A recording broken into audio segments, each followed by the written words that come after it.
Until its eventual closure in August last year, the $110 million U.S. Airbase 201 in the Nigerian desert town of Agadez was the central hub of U.S. counterterrorism operations, not just in Niger, but across the Sahel. But things changed dramatically following the military takeover in the country in July 2023. The new military regime ordered the airbase shut and American troops to withdraw, as it switched military cooperation to Russia. Earlier, the regime had also terminated its military cooperation with its colonial ruler France and evicted its troops as well. The pointer is that people just want to be free. They want all these foreign forces that have occupied African land for a long time to leave. But you also then ask yourself, even while they were here, how much good really did they do? If you look at the Boko Haram insurgency, you look at the jihadist activities in Chad, and in Niger and in Mali, how much did the presence of these foreign forces help the nations to curtail them?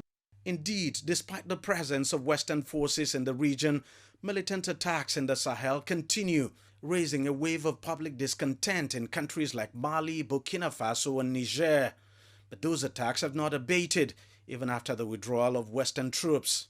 I don't think it will make any difference. The bandits, jihadists, terrorists will continue to expand. And it is left for the African countries at this time to, look inwards and then address those root causes that are causing this problem. Because that is basically what it should have even been when AFRICOM was there. So without solving those problems, jihadists will still have a fertile recruitment ground, and they will also have free passages in the porous borders that exist in all the West African countries. Since it shut down its bases in Niger, the U.S. Africa Command has not been able to secure a space for the re-establishment of a new base elsewhere in the West African sub-region. Public sentiment in the region is simply against the idea.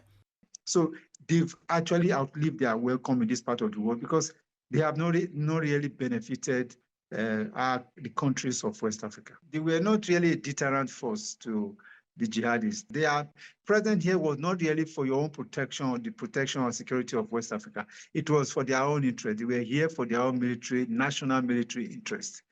But experts say it's unlikely the Americans are gone for good from the region.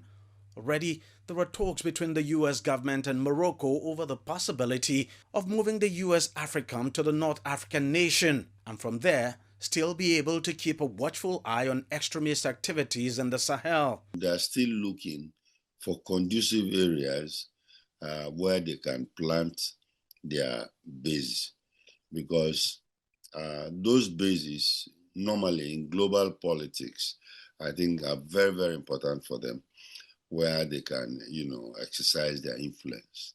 So as long as this is concerned, they will continue looking. The U.S. State Department believes that maintaining military bases in African countries enables Washington to monitor armed groups and respond to growing threats of armed violence before it reaches its doorstep. The shrinking military influence of Washington in West Africa will now make that task even more difficult. DG Badimasi, CGTN, Lagos, Nigeria.